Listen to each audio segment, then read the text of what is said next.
Bismillahirrahmanirrahim. Mehriban hem muhabbet iyesi bulgan Allah ismi bilen ihtibarıgızga bütün Dünya Tatarları Kongresi'nin Başkurtistan vakilligi. Başkurtistan Tatarları Milli Medeni Avtonomiyasının Büyük İslam tağlimatına bağışlangan dini içtimai programmasının bugünkü çıkarılışın takdim etemiz. Assalamu alaikum aziz millet. Halkımızın hürmet hem büyüklük iyesi itken. Mübarek ismi bizning hatır turtmalarımızda, көңіл türlerimizde bulgan Riza Şeyh Jan ulu Magazov bugün bizning muhtabar şahslarımız rubrikasında. Haberiniz bulsun ki şöhretli mağrifatçı Miftahiddin Akmullah Kamaleddin ulu'nun indi bu dünyaya avaz yavruğuna 190 yıl. Bugün Miyaka rayonu halkı özünün danlıklı ulu Riza Şeyh Jan ulu Magazov'a Akmullah bulagın tapşırı tantanasını geçirdi.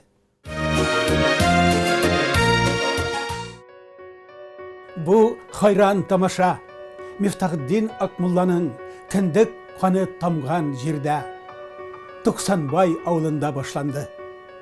Ayy, Şeşak Bitul, güzelliknin, maturlukның ismi Şeşak. Ul, süyükli Peygamberimiz Hazreti Muhammed sallallahu aleyhi ve sellem'nin ruhudur. Bu cihetten Miftahiddin Akmullah'nın heykeline şuşu şeşaklar eriştiler. Ustaz Akmullah Miftahiddin bini Ebu Kamaleddin. Ul ak ruhlu, yaktı köngüllü, kamil bir kişi. Dahi bir İslam şairi idi. Başkurstan sahraları, Kazakistan dalaları, İdil Ural kenglikleri üstünde balkıgan ziyallılık yıldızı hem ıhşaşları büyük sirak ışragan danlıklı fikir adamı idi. Mübarek tilinden jevher bulup Kur'an avazları şaşılgan g'ilim şıganağı idi. Tengdaşsız o'tkin zihni hem qat'iy mantığı bilen tanılgan zat idi ul. Eskitkish ruhiy kishi, muqaddas sezgirligi, Qur'ani Karim ta'limatına tishringanligi hem Resul Akram vasiyatlarına berilganligi ana boshqalardan yuqori ko'tardi. Ulu dereceli şahıs, büyük bir mügallim, gümüm, halk kengeşçisi yasadı. Bu bayramga Miftahiddin Akmullah premiyasına layık bulgan ziyallılarımız Respublikamızın türlü tübeklerinden jayıldı.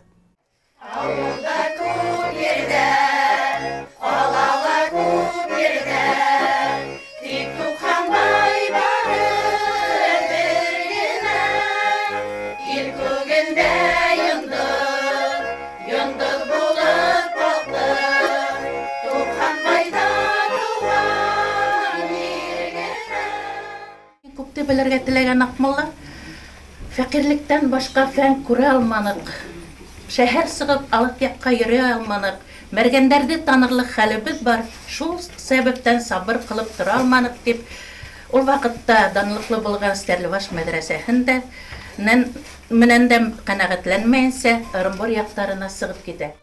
Ul Miftahiddin Akmullah Hazretleri dinsizlik, dahrilik çılganışında izgalanıp, iman kudretinin galameti bulup qala olgan zattır ul. Ul Miftahiddin Akmullah Hazretleridir ki sözleri, fiili hem halatı bilen iki cihan kıyaşı süykli peygamberimizning bizning jirlikte yaşagan varisi ekanligine açık daliller ko'rsatib qoldirgan zot ul. Akmulla'nın tüp fikri bir milletning büyüklüğü, kişilerinin işçenliği hem ilimliliği bilen beyelenir dip beyan idi. Bu elbette doğru fikir. Hem o özünün şiirlerinde rızık diyen adamını kıymaldadır.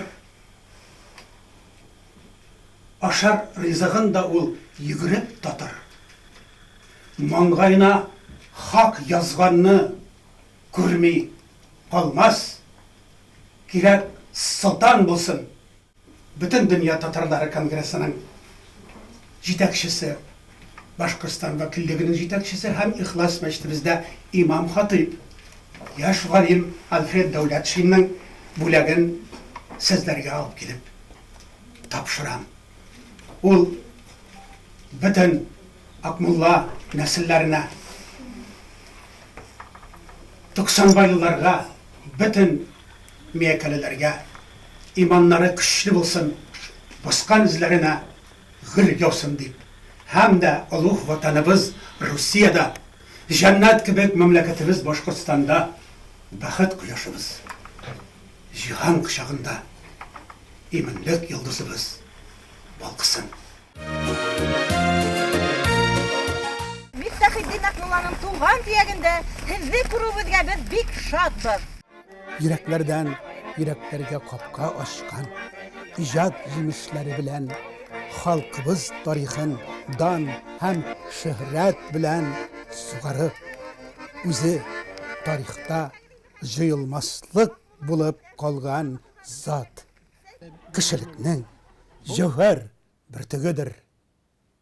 Yazıçılardan tışmında geldiler, Başkırt institutundan Akmulla ismin birge deyip de şundan biz mektepke birge deyip birge alar ettiler, dava institutka birge geldi deyip şundan Akmulla ismin Başkırt Devlet İnstitutuna verildi bitindi.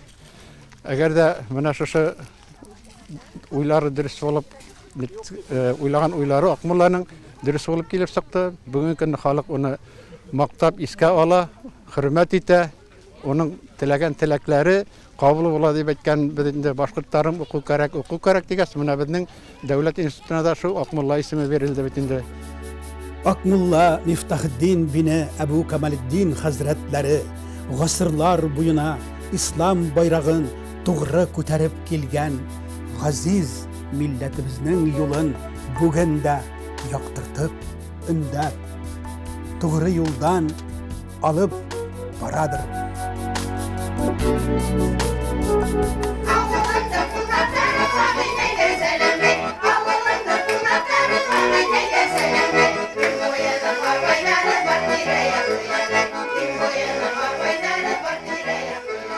Bilimli buldu, baylık dip hanagan, yaptılık yırsığı Miftahiddin Kemaliddin ulu Akmulla'nın doğuna 190 yıl tuluğa bağışlangan kiseni asırga rühsat edigin.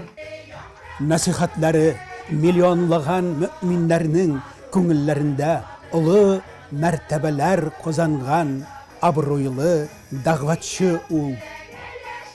Miftahiddin Akmulla Hazretlerinin ifrat zor ilmi kışka hem tirenlikке iya bulgan öğütleri buun okuşularının köngüllerin özüne jalip etken. En köp okılgan eserlerge evrildi. Çünkü anın eserleri işteligi Kur'an Kerim nuru bilen sugarılgan. İşi, dışı, İslam hikmetlerinin jevherleri bilen bizelgen. Sahifeleri ilahi nizam bilen yaktırtılgan. Onun yazganları ilimlilik, alpat, tecrübe hem gamelde tevekkel ulunun şagılışları yaktırtılgan.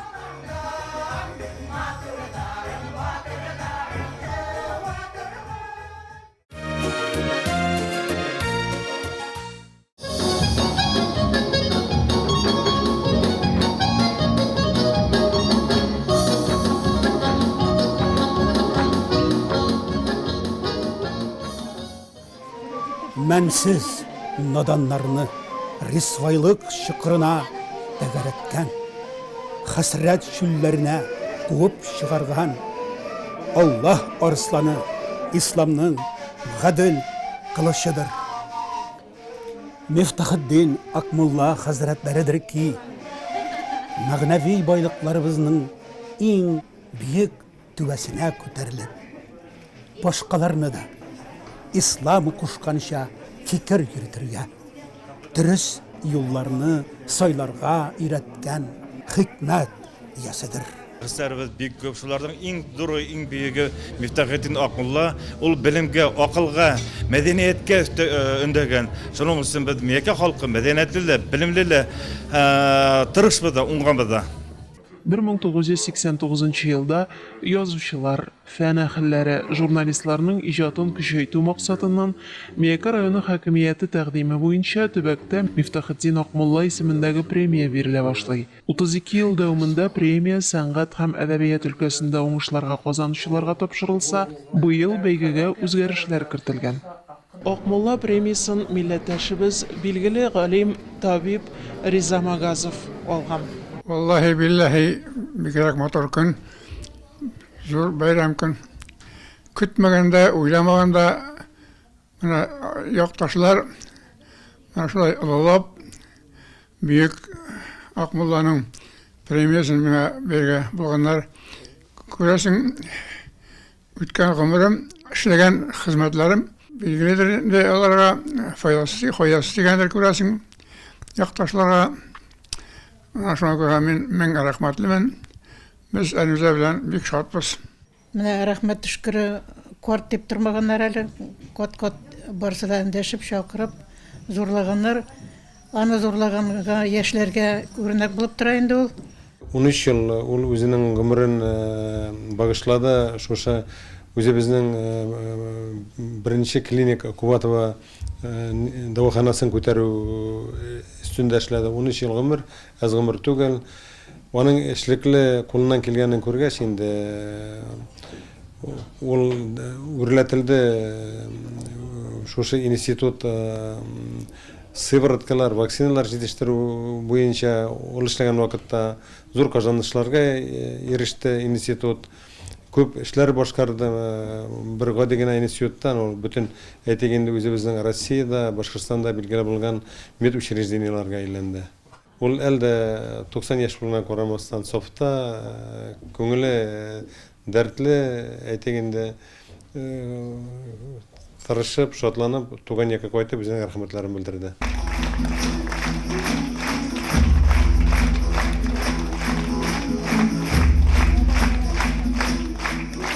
Milli мәгарифебезне күтәрү өчен күрсәтелгән фидакарьлекне, сабырлык, чыдамлыкны, көчне ул үз иманында тапты. Иң азгын залимнәр дә бугаулар сала алмаган аңа. Янар таулар, лашыннар гына яшәгән кыя биекләреннән җиргә төшкән гаяр заттыр ул. Риза абый белән без Баторитта бергә яшибез. Ул безнең өчен нәселебезнең, безнең туганнарыбызның арасында иң өлкән кеше. Без аңа байрак итеп карыйбыз. Ул язучы да, ул врач да, ул дус да, ул акыл бирүче сәсән кеше дә. Безнең Мекка җирендә үскән кеше безнең өчен барыбызга да ул бер өлкән бер маяк булып тора. Алифбадагы беренче хәреф. Ул җир йөзендәге адәми зат, Адам алейһиссаламның исеме дә шушы алифтан башлана. Бу алифтә язылгандыр ки, кафирләр каршында алиф кебек бул, Аллаһ каршында вау хәрефе кебек илеп тор дип язылган. Бу Риза абыебезнең Магазовлар нәселеннән, аларның килер буыннары, алтын нәселләренә дә алтын алиф мирас булсын. Гөл йөзле, фәрештәләр кебек, шәфкать белән Yılmayıp qarады ул dünyaga, zarlanıp көңіл түшінкілігіне берілмеді. Құяш ұфыққа қошып, ай байыса да, көклер ишіліп, таулар орынынан қозғалса да, ул шегінмеді, дини күрәшіннән ваз кешмеді. Мифтахиддин Акмулла хәзрәтләре гыйлем гөл бакчасында кәлимәи шәһадәтне мәң төрле көйгә салып, зиһен һәм бәгырне кузгатырлык матур һәм моңлы сайраган сандугач җәннәт кышы кебектер. Остаз Акмулла Мифтахиддин бине Камалетдин хәзрәтләре дин хакына олы җихад дип аталган мөкаддәс көрәшнең иң алдынгы юлбашчысы булды. Канатлы сүзләре халкыбызның авыз җәүһәрләрендә һәм риваятләре килер буыннарыбыз алтын нәселләребезгә мөкаддәс мирас булып ирешкән. Мифтахиддин Акмулла Гали җәнәпләренә багышланган бүгенге программабыз инде азагына якынлашты. Сезнең белән тагы да бик якында очрашулар насыйп әйләсен. Исән, имен булыгыз туганнар.